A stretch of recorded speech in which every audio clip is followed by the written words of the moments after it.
Tempat, kata Yesus, jangan kamu menyangka bahwa aku datang untuk membawa damai di atas bumi. Aku datang bukan untuk membawa damai, melainkan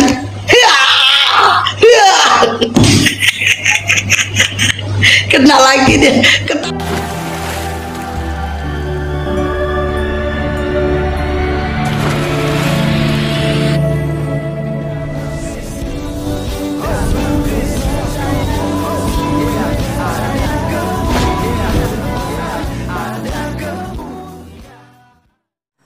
Salam Elechem Bisem Yeshua HaMashiach. Salam damai sejahtera di dalam nama Tuhan Yesus Kristus untuk kita semua.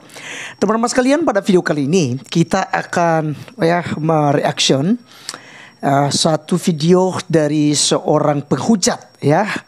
Ini rajin sekali penghujat ya. Ini saya pernah bahas juga videonya, dia mengolok-olok tentang Tuhan Yesus. Dan kali ini sama juga dengan membaca Alkitab lalu menafsirkan seenak jidatnya begitu ya. Jadi teman-teman, kalau kita tidak meluruskan hal ini, ya maka banyak orang yang kemudian tersesat ya dari narasi-narasi yang mereka bangun, dan tentu saja hal ini akan merusak gitu ya kerukunan umat beragama. Nah, oleh karenanya kita akan mengcounter ini, kita akan jelaskan sesuai dengan ayat dan klaim Alkitab yang diolok-olok olehnya. Namun sebelumnya, seperti biasa kita simak dulu videonya yang ada berikut ini. Tempat, kata Yesus, jangan kamu menyangka bahwa aku datang untuk membawa damai di atas bumi. Aku datang bukan untuk membawa damai, melainkan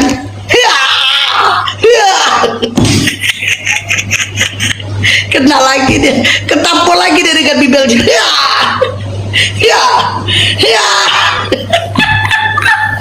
Aku bacakan sekali lagi. Jangan kamu menyangka bahwa aku datang untuk membawa damai di atas bumi. Aku datang bukan untuk membawa damai, melainkan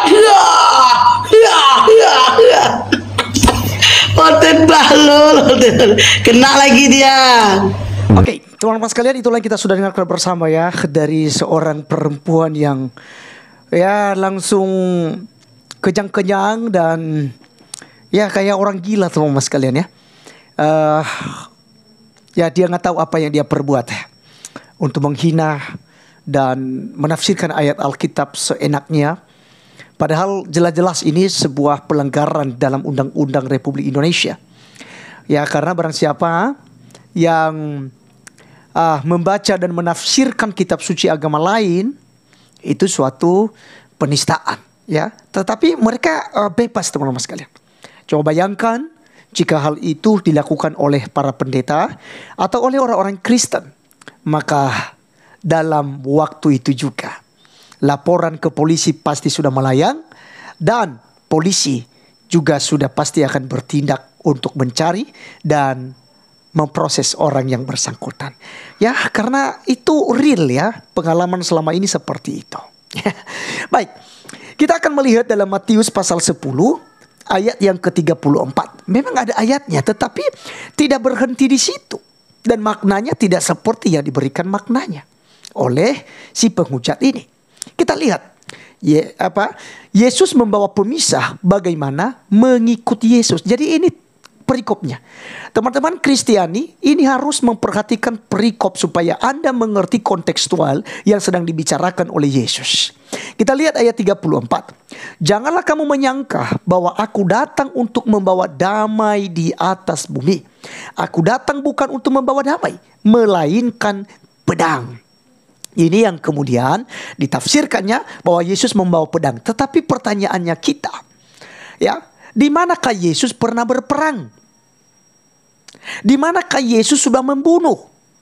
Di manakah Yesus ya merampas hak milik orang lain? Di manakah Yesus berbuat dosa? Ya, satu-satunya manusia yang tidak berbuat dosa adalah Yesus Kristus yang datang dari Allah, sang firman Allah yang nujul menjadi manusia. Dia tidak pernah berbuat dosa. Dia mengambil rupa seorang manusia, sepenuhnya Allah. Tetapi dalam kepenuhannya sebagai manusia tidak pernah berbuat dosa. Baik kitab suci Anda maupun kitab suci Alkitab tidak pernah memberikan keterangan bahwa Yesus berbuat dosa. Nah kemudian Anda berkata bahwa Yesus membawa pedang lalu berperang dan lain sebagainya.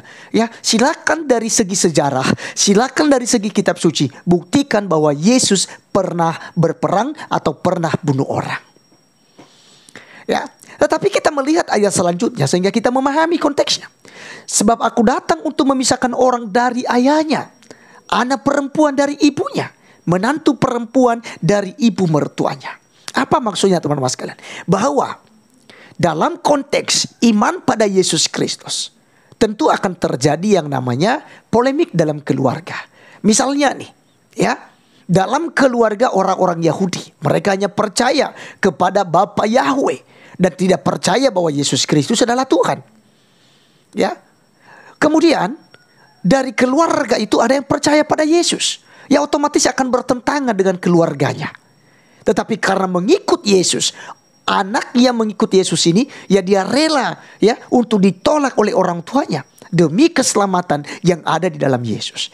Nah konteks saat ini, misalnya dalam keluarga muslim kita lihat murtadin begitu banyak. Tentu mereka akan punya musuh dalam rumah tangga mereka. Mereka dibenci oleh saudara mereka, dibenci oleh ayah dan ibu mereka karena mereka mengikuti Yesus Kristus. Dan kita lihat banyak sekali yang dari muslim masuk ke Kristen, itu mereka bersaksi hal demikian. Ini yang dimaksudkan oleh Yesus, bahwa ada terjadi kekacauan, memisahkan anak perempuan dari ibunya, menantu perempuan dari ibu mertuanya, ya, dengan ayahnya, dari orang tua, dari sana saudaranya. Ya, itu terjadi pemisah itu. Ini yang dimaksudkan oleh Yesus. Dan kita lihat selanjutnya, kita akan pahami. Dan musuh orang ialah orang-orang seisi rumahnya. Ini karena apa? Karena Yesus, karena mengikuti Yesus. Ayat 37 di sini rahasianya yang tidak diketahui. Makanya kita tidak boleh mentok di satu ayat. Karena ini satu perikop. Barang siapa mengasihi bapa atau ibunya lebih daripadaku, lebih daripada Yesus, ia tidak layak bagiku. Dan barang siapa mengasihi anaknya laki-laki atau perempuan lebih daripadaku, ia tidak layak bagiku. Barang siapa tidak memikul salibnya dan mengikut aku, ia tidak layak bagiku. Barang siapa mempertahankan nyawanya, ia akan kehilangan nyawanya. Dan barang siapa kehilangan nyawanya karena aku, ia akan memperolehnya. Jadi jelas teman-teman sekalian bahwa di sini Yesus katakan bahwa kita tidak boleh mengasihi keluarga kita, bapa mama kita, anak-anak kita lebih daripada Tuhan. Karena Yesus adalah juru selamat. Yesus adalah Allah yang berinkarnasi melalui firman-Nya. Dan dia mengerjakan ya keselamatan. Makanya dikatakan bahwa karena begitu besar kasih Allah ke dunia ini, sehingga telah mengaruniakan anaknya yang tunggal, supaya setiap orang yang percaya kepadanya tidak binasa, melainkan beroleh hidup yang kekal. Maka ketika kita mengasihi segala-galanya daripada mengasihi Allah, itu kan udah keliru. Sama kan di dalam Islam, tidak boleh mengasihi yang lain-lain, tidak boleh lebih cinta daripada yang lain, daripada cintanya kepada Allah Subhanahu wa ta'ala. Sama, karena Yesus Kristus dalam Kristen adalah sebagai Allah dan juru selamat, maka kita tidak boleh mengasihi keluarga kita lebih daripada dia. Maka dikatakan, barang siapa mengasihi bapa atau ibunya lebih daripadaku, ia tidak layak bagiku. Dan barang siapa mengasihi anaknya laki-laki atau perempuan lebih daripadaku, ia tidak layak bagiku. Barang siapa tidak memikul salibnya dan mengikut aku, ia tidak layak bagiku. Jadi ini jelas teman-teman sekalian, ya, kita juga harus memikul salib. Artinya kita ditolak, kita diusir dalam rumah tangga kita dibenci oleh rumah tangga kita. Ya, kalau misalnya dari teman-teman muslim ya, yang mereka harus diusir, tidak dianggap sebagai anak. Ya, salah satu teman saya teman-teman sekalian yaitu Effendi Usman, ya, orang Aceh. Ya, dia channelnya Injil Habage teman-teman sekalian, tidak asing lagi bagi kalian. Ya, dia harus pisah dari istrinya, harus pisah dari mamanya. Dia anak tunggal loh. Ya, mamanya bilang, kalau kamu tidak kembali ke Islam, maka jangan pernah panggil saya mama, jangan pernah panggil saya orang tua lagi. Akhirnya sampai sekarang kan dia tidak tahu bagaimana mamanya, ya. Karena mengikut Yesus harus memikul salib ini, penderitaan ini yang dimaksudkan. Ya, jadi itu teman-teman jawaban kita. Kalau di dalam ayat 34 itu Yesus membawa pedang, maka kita tanyakan kepada mereka, kepada muslim, ya bukan hanya kepada ibu ini, tapi kepada semua teman-teman muslim, di manakah Yesus pernah membunuh orang, di manakah Yesus pernah berperang, di manakah Yesus pernah berbuat dosa. Silakan tunjukkan itu, maka saya pun akan murtad dari kekristenan. Jika Anda bisa membuktikan bahwa Yesus berbuat dosa. Baik, teman-teman sekalian, itulah video kita kali ini yang kita sudah jelaskan dan kita meng-counter iman kita, ya. Semoga ini menjadi berkat bagi kita. Terus dukung kami teman-teman dalam pelayanan. Jangan juga lupa untuk singgah ke TikTok saya, itu nama akunnya TV Laskar Kristus juga. Silakan kita bisa berdiskusi di sana, tanya jawab tentang iman kekristenan kita. Baik, saya akhiri video ini, sampai ketemu di video berikutnya. Tuhan Yesus memberkati. Salam.